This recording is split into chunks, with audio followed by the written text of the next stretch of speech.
My name is Braxtyn Mess. I'm 14 years old. I ended up getting to ride the Arctic Leopard and my Surron LBX.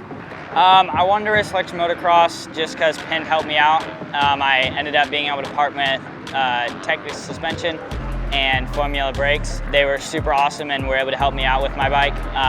And they were like, well, the e-bike World Championships are this weekend, so you should probably go race those. I ended up getting to represent them in Penn Electric and Ventus.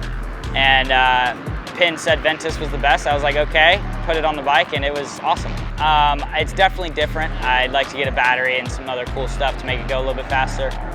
But overall, e-bikes have always had more torque in my opinion, but compared to like my 250, very different. I mean, very different handling, a little bit different speeds, different tracks, but overall, I like them both, so.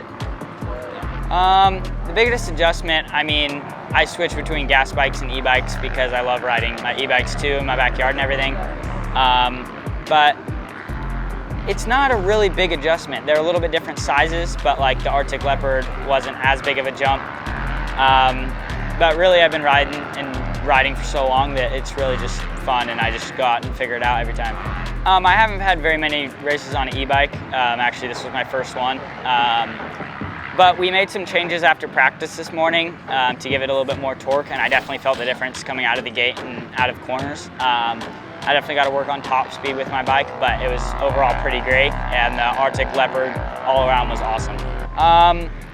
I think it'll be a big one. They've gotten Starks to get to arena cross and summer riding supercross and all that. I've had the chance to ride a Stark before. And those are pretty cool and really fast.